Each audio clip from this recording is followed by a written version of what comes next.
আপনাদের সামনে আলোচনার বিষয় হচ্ছে পিতামাতার প্রতি ইহসান। শুনবেন? শোনা যাবে ইনশাআল্লাহ। পিতামাতার প্রতি ইহসান, পিতামাতার খেদমত, এই বিষয় নিয়ে আজকে একটা বিষয় নিয়ে আলোচনা হবে। তবে খুতবা তাফসীর কোথায় কি শুনেছেন জানি না, এই আয়াত থেকে আমি চেষ্টা করব একেবারে ভেঙ্গে ভেঙ্গে আপনাদের মাথার মধ্যে যেন ঢোকানো যায় বলে ইনশাআল্লাহ। জোরে বলি ইনশাআল্লাহ।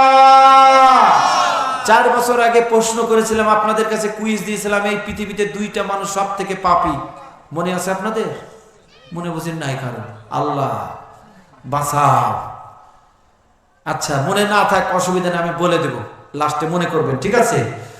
আর বলেছিলাম আমার মনে আছে আরেকটা কুইজ আমি আপনাদেরকে দিয়েছিলাম যে 4 জন বিশিষ্ট ফেরেশতা, বড় বড় ফেরেশতা আছে না? আল্লাহু রাব্বুল আলামিন পবিত্র কোরআনুল কারীমের মধ্যে 4 জন ফেরেশতার বর্ণনা দিয়েছেন। বড় বড় ফেরেশতা আছে না? বর্ণনা আছে না? মালাকুল মউত যাকে বলা হয় হযরত আজরাইল আলাইহিস সালাম, উনার ডিউটি কি?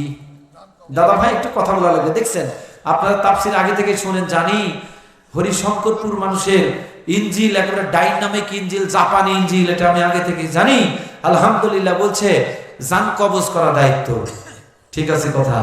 হযরত আজরাইল আলাইহিস সালাম, আজরাইলেরও জান কবজ হবে না?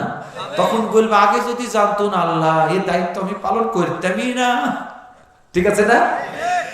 আর একজন ফেরেশতা কোথায় পানি দরকার, নাম কি? দেখছেন দারুণ তো। হযরত মিকাইল আলাইহিস সালাম পানির ডিপার্টমেন্টে রয়েছে, আল্লাহ রাব্বুল আলামিন তাকে পানি মন্ত্রী করেছেন, বলে আলহামদুলিল্লাহ। কোথায় দরকার যা, মিকাইল আলাইহিস সালাম পানির দায়িত্বে আছেন। বিশিষ্ট 4 জন ফেরেশতার কথা বলছি। এরপর আল্লাহ রাব্বুল আলামিন আরেকজন ফেরেশতা নিযুক্ত করে রেখে দিয়েছেন। কোরআনুল কারীমের মধ্যে তার বিষয় এসেছে, ওয়া নুফিখা ফিস সূরি ফাইযা হুম মিনাল আজদাসি ইলা রাব্বিহিম ইয়ানসিলুন।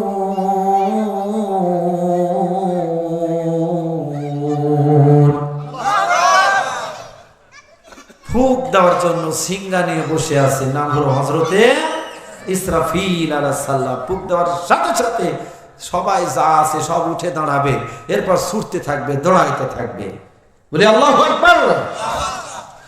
এরপর 4 নাম্বার হলো, নাম হলো হযরতে জিবরাইল আলাইহিস সালাম, যাকে বলা হয় মেসেঞ্জার, বার্তাবাহক। হযরত আদম থেকে শেষ নবী পর্যন্ত যত নবী দুনিয়াতে এসেছেন সবার বার্তাবাহক, মিডিয়া যাকে বলা হয়। কি দরকার, কি কথা প্রয়োজন, আল্লাহর কাছ থেকে সে নবীদের সাথে, সমন্বয়কারী নবীদের সাথে বলে দেওয়া, খোঁজ খবর দেওয়া, এই দায়িত্ব যিনি পালন করেছেন ওই নবীর নাম কি? হযরত জিবরাইল আলাইহিস সালাম, তাই না? আলহামদুলিল্লাহ। তাহলে 4 জন ফেরেশতার বর্ণনা তারা জানলেন, কিন্তু আরো 8 জন আছে গুরুত্বপূর্ণ দায়িত্বে, নাম কি? তাইলে জানেন না? না দাদা বুঝে জানেন, খালি আলু পটল বিক্রি করতে জানেন, তাই না? আরে বাবা রে, শুনেন, ওয়াজও হবে, ওয়াশও হবে। সামনে পবিত্র মাহে রমজান মাস কয়েকদিন পর, তাই না? সেজন্য মা বোনদেরও কিছু ওয়াজ দরকার আছে না?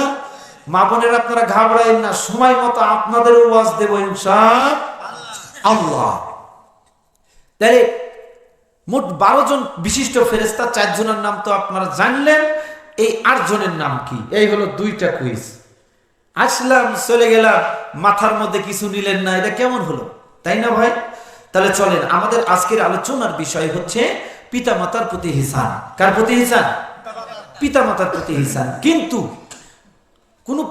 কোন ছেলে নামাজ পড়তে যদি যায় আর বাবা যদি বলে ছেলে দাঁড়া, তো কি বুঝছেন, নামাজ পড়া হবে না, এই কথা যদি বলে, ওই ছেলে বলে যে তোমার কথা শুনবো না, নামাজ পড়বো, তাহলে কথাটা কার মানা হলো ভাই?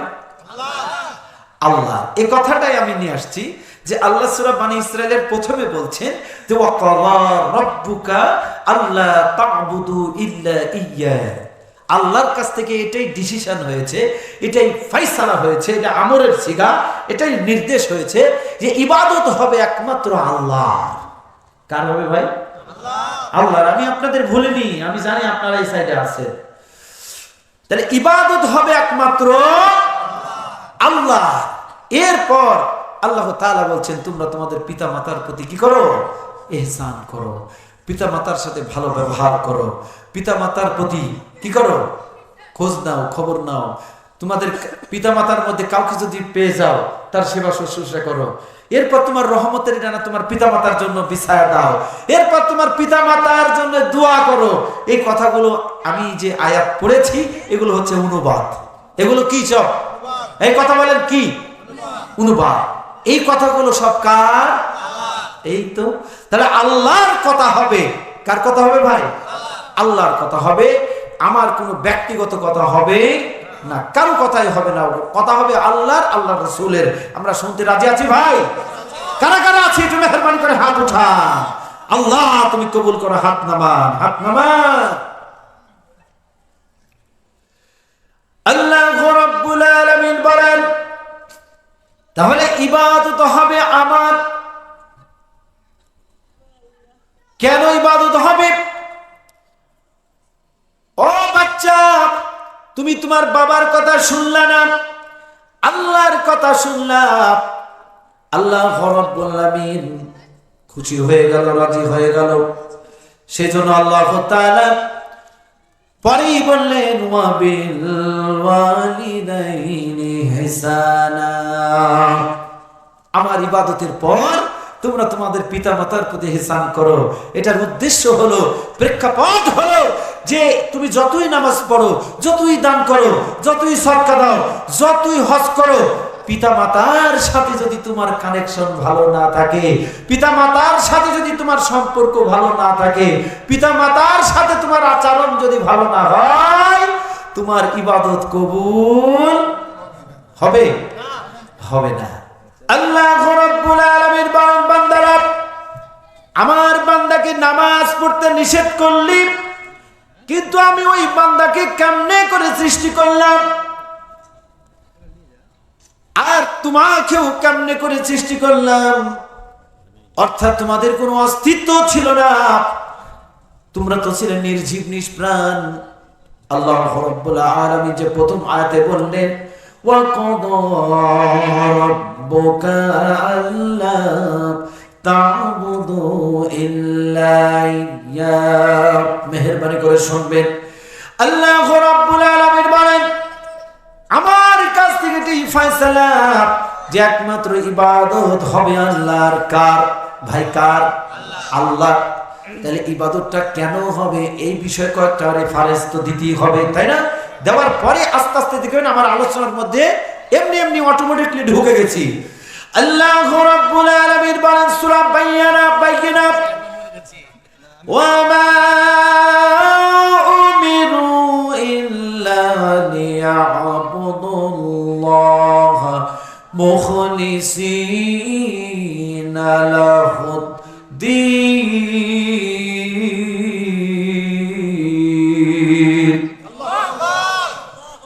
আল্লাহ তাআলা বলছেন যে আমার নির্দেশ এটাই ফয়সালা যে খালেজ ভাবে ইবাদত হবে একমাত্র আল্লাহ। কার হবে ভাই? এই জন্যই আমরা আদিষ্ট হয়েছি যে ইবাদত হবে একমাত্র আল্লাহ। এটাই হচ্ছে সঠিক দিন। দিন হলো কয়দিন না, এটাই হচ্ছে সঠিক দিন। আল্লাহ রাব্বুল আলামিন বলেন সূরা ইয়াসিন আলাম আ'হাদা ইলাইকুম ইয়া বানি আদম আল্লা তা'বুদুশ শায়াতান ইন্নাহু লাকুম আদুউম মুবিন। আল্লাহ রাব্বুল আলামিন বলেন বান্দারা শোনো, ও বনি আদম, তোমাদের তোমাদেরকে এই নির্দেশ দেওয়া হয়েছিল আর তোমাদের কাছে এই চুক্তি গ্রহণ করা হয়েছিল যে একমাত্র ইবাদত হবে আমার, আর শয়তানের কোনো দাসত্ব করা যাবে না। তাহলে আমরা শুনেন, পরিশ্রম যদি আমরা করি ফল দিবে কে? আল্লাহ। আল্লাহর যদি গোলামি আমরা করি তাহলে আল্লাহ রাব্বুল আলামিন আমাদেরকে কিন্তু পুরস্কার দিবেন, দেবেন না ভাই? অবশ্যই দিবেন। আল্লাহ তাআলা সেটাই বলছেন, বান্দারে তুই যখন বলিস, সূরা ফাতিহার মধ্যে দেখেন আমরা বলি ইয়াকা না'বুদু ওয়া ইয়াকা নাস্তাঈন, আল্লাহ তোমার ইবাদত করি, তোমারই সাহায্য চাই, তাই না? কাজ করি তোমার, আর সাহায্য চাইবো কার? আল্লাহ। তোমার ইবাদত করি, তোমার কাছে সাহায্য চাই, বলে সুবহানাল্লাহ। আল্লাহ তাআলা মেহেরবান। আল্লাহ তাআলা সূরা ইয়াসিনে জবাব দিচ্ছেন, দেখেন, ও বান্দারা আমার ইবাদত করবি তোরা, ওয়া আনি'বুদুনি হাযা সিরাতিন মুস্তাকিম। আল্লাহ রাব্বুল আলামিন বলেন, বান্দারা তুমি যখন আমার ইবাদত করবা আমি আল্লাহ সরল সোজা রাস্তা সিরাতিন মুস্তাকিমের পথে চালায় দেব। সুবহানাল্লাহ। আরে সূরা সুবহানাল্লাহ। তাহলে আল্লাহ তাআলা বলছেন যে আনি'বুদুনি, তোমরা আমার ইবাদত করো, হাযা সিরাতুল মুস্তাকিম, তাহলে তোমরা সিরাতুল মুস্তাকিম সোজা রাস্তা পেয়ে যাবা। তাহলে আমরা ইবাদত করব কার? ইবাদত সাথে কারো শরীক করা, কোনো লোক দেখানো, কাউকে রাজি খুশি করানো, বিয়াই খুশি করা। আপনারা আবার মনে করবেন বিয়াই খুশি হবে, এটা আবার কি? বিয়াই খুশিরও ব্যাপার আছে ভাই, বলবো। এখন হাজী সাহেব বিহার বাড়িতে এসেছে, এসে দেখছি বিহাই কাজ কাম করছে, জোহরের আজান হয়ে গেল, মুয়াজ্জিন সাহেব আজান দিয়েছে, হাইয়া আলাস সালাহ,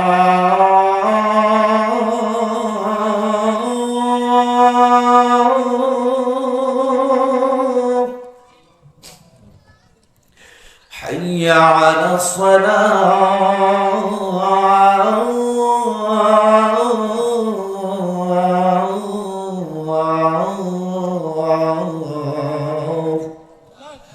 এসব কল্যাণের জন্য, এসব ভালোর জন্য। এবার বিহাই বলছে, বিহাই চলে নামাজ পড়তে যাই, কিন্তু বিহাই তো বেনামাজি, নামাজ কোনোদিন পড়ে না, ঈদের নামাজ ছাড়া। কিসের নামাজ? ঈদের নামাজ ছাড়া নামাজ পড়ে না। আছে না আপনাদের এলাকায়?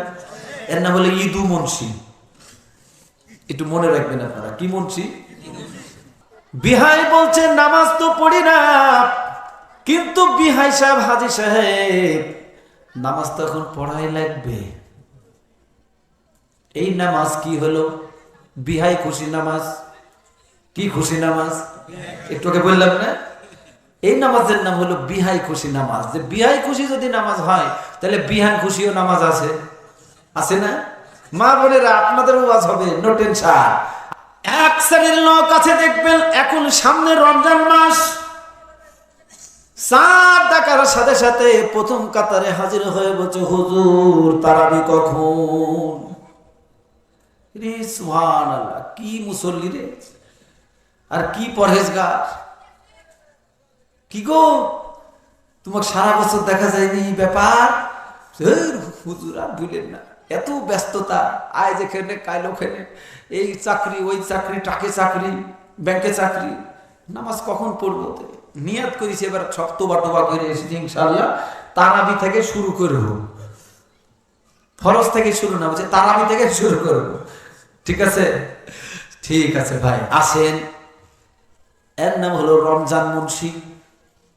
পয়েন্টে পয়েন্টে, জয়েন্টে জয়েন্টে, কথা বলে না, হকারেরা বলে না ভাই, পয়েন্টে পয়েন্টে, জয়েন্টে জয়েন্টে। আজ ওয়াজ হবে জয়েন্টে জয়েন্টে, পয়েন্টে পয়েন্টে। কথা বলেন ঠিক না বেটি? ভাই সব, এই লোকের নাম হলো ঈদু মুন্সি। রমজান মুন্সি আর ঈদু মুন্সি তো বলেছি ঈদের দিন প্রথম কাতারে হাজির। হাইতার হুজুরকে বলছে, হুজুর তাড়াতাড়ি শুরু করেন, এক প্লেট মারিছি সামান। আর খিদেতে জান থামছে না, আবার যায় মারবে। ওই জন্য নামাজ কালাম কিচ্ছু নাই, খালি ঈদের নামাজ পড়তে এসেছে আর নামে ঈদ বংশী। আমার দেখবেন প্রতিদিন নামাজ পড়ে না, জুমার নামাজ হলে সুন্দর একটা পাঞ্জাবি লাগাই মনে হয় কালকে হজ করে এসেছে কিংবা উমরা করে এসেছে। ও হাজির হয়ে যায়, এর নাম হলো শুকুর মুন্সি। কি মুন্সি ভাই সব, যেটা বলছিলাম আল্লাহ রাব্বুল আলামিনের ইবাদত করতে হবে, এই কথাটি প্রসঙ্গে এই কথাগুলো চলে আসলো। ইবাদতের সাথে কাউকে শরীক করা যাবে না, যাবে? ইবাদতের সাথে কাউকে শরীক করা যাবে না। ইবাদত করতে হবে কার? ভাই সব কার ইবাদত করতে হবে? আল্লাহর। আল্লাহর ইবাদতের সাথে কাউকে শরীক করা যাবে না। কোনো লোক দেখানো ইবাদত আল্লাহ রাব্বুল আলামিন কবুল করবে না। আর যদি আপনি শিরক করেই বসেন ইবাদতের সাথে, তাহলে শিরকটা কত ভয়ানক এই বিষয়ে আমি একটু টাচ আমি আপনাদেরকে দিয়ে দিলাম। আসবো কি আসবো না বলতে পারবো না, বুঝলে বুঝ কথা, না বুঝলে তেজপাতা চলে। আল্লাহ রাব্বুল আলামিন শিরক বিষয়ে সূরা ফুরকানের 23 নম্বর আয়াত কত ভয়ানক কথা বললেন। সাবধান ও আমার বান্দারা, ওয়া কদিমনা ইলা মা আমিলু মিন আমালিন ফাজআলনাহু হাবাআম মানসুরা।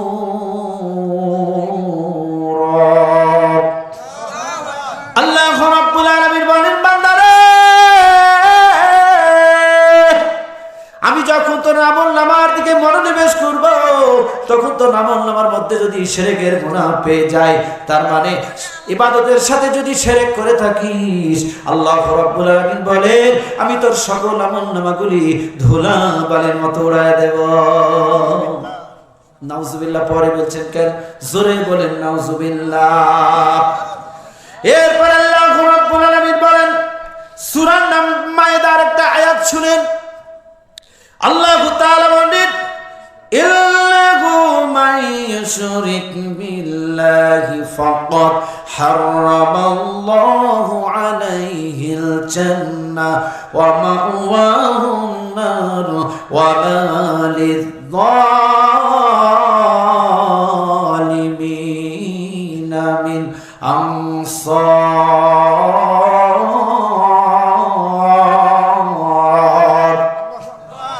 আল্লাহ রাব্বুল আলামিন বলেন, বান্দারে শিরক এত ভয়ানক, এত ভয়ানক, তোর আমলের মধ্যে যদি আমি শিরক পেয়ে যাই, তাহলে তোর জন্য আমি জান্নাত সারা জীবনের জন্য হারাম করে দেব। ফাকাদ হারামাল্লাহু আলাইহিল জান্নাহ ওয়া মাওয়াহুন নার ওয়া মা লিয-যালিমিনা মিন আনসার। আর তোর জন্য কোনো সাহায্যকারী সেই দিন থাকবে না। বলি আল্লাহু আকবার। তাহলে ইবাদত হবে সর্বপ্রথম কার? এরপর আল্লাহ রাব্বুল আলামিন বলছেন ইবাদত, আমার ইবাদত করার পর ওয়া বিল ওয়ালিদাইনি হিসানা, তোমরা তোমাদের পিতামাতাদের প্রতি ইহসান করো। কেন ইহসান করবা বান্দা?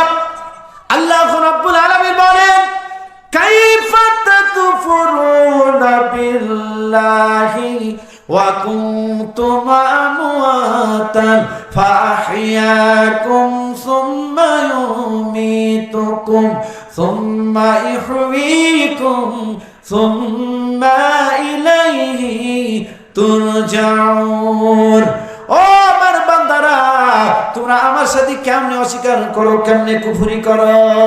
আমি তো সেই আল্লাহ যে আল্লাহ তোমাদের জন্য 7 আসমান সৃষ্টি করেছি, এই জমিনটা বিছানার মতো করে দিয়েছি।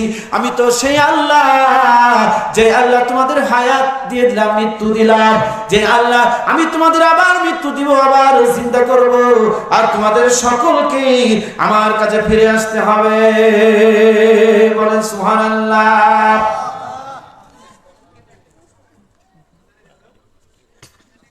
ভাইরা আমার, তাহলে আল্লাহ রাব্বুল আলামিন বলছেন, শোনো শোনো ও দুনিয়ার মানুষ, তুমি ছিলে নির্জীব নিষ্প্রাণ, তোমার কোনো অস্তিত্ব ছিল না। ছিল? কোনো অস্তিত্ব ছিল না। তুমি কোথায় ছিলে? একবার তোমার দিকে তাকাও, দেখবেন আমার বিষয়ের মধ্যে প্রবেশ করেছি আমি। পিতামাতার বিষয়টা পরিষ্কার করার জন্য কথাগুলো আমি বলতেছি। আল্লাহ রাব্বুল আলামিন বলছেন, বান্দারে, এক ফোঁটা নাপাক পানিকে আমি জমাট বাঁধা রক্তে পরিণত করলাম, আর ওই জমাট বাঁধা রক্তকে আমি হাড্ডি হুড্ডি গোশত দিয়া ফাকাসাউনাল ইদাম লাহমা, আমি গোশত দিয়া সুন্দর করে সাজা স্ট্রাকচার তৈরি করা একটা রূহ দিয়ে দিলাম। বলেন সুবহানাল্লাহ।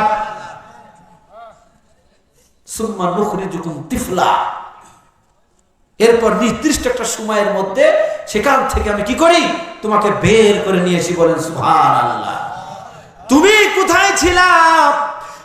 এমন একটা সুরক্ষিত জায়গায় যেখানে কোনো পলিউশন ছিল না, জাম ছিল না, এমন একটি সুন্দর জায়গাতে তুমি ছিলা।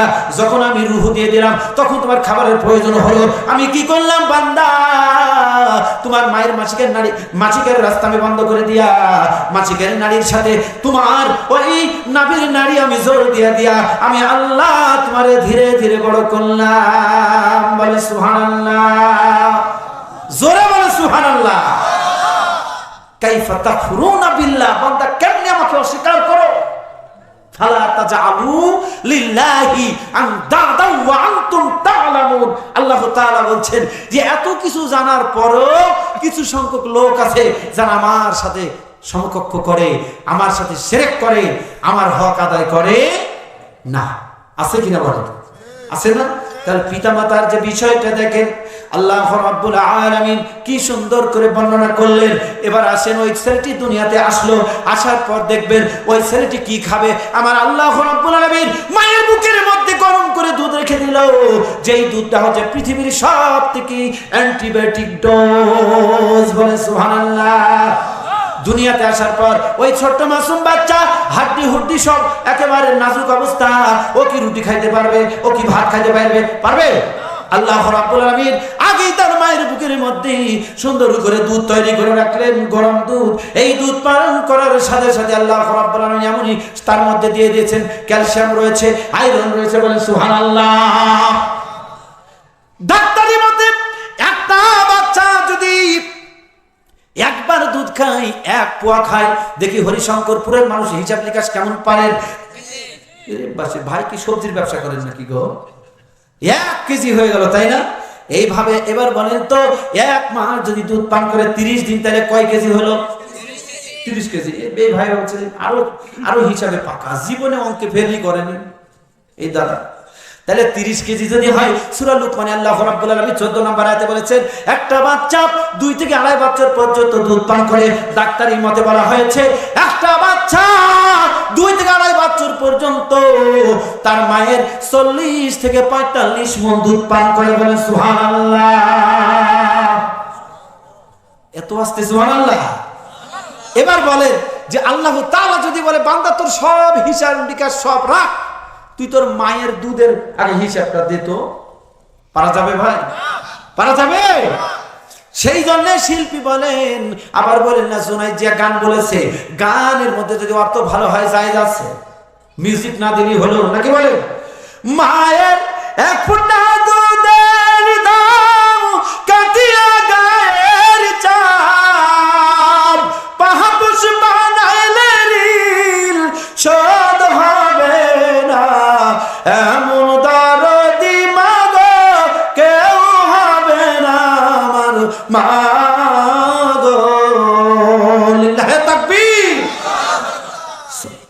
ভাইরা আমার, আল্লাহ রাব্বুল আলামিন এবার বলছে, ও দুনিয়ার মানুষ, শোনো শোনো, তোমার মায়ের দুধের ঋণ তুমি শোধ করতে পারবে না, তাহলে তুমি তোমার মার সাথে ভালো ব্যবহার করো। ওয়া কুল্লাহুমা কওলান কারীমা। বলে আল্লাহু আকবার। যখন তুমি কথা বলবা তখন তোমার মায়ের সাথে সম্মানের সাথে কথা বলবা। খবরদার উফি ওয়ালা তানহারহুমা, তোমার মাকে ধমক দিয়ে কথা বলা যাবে না।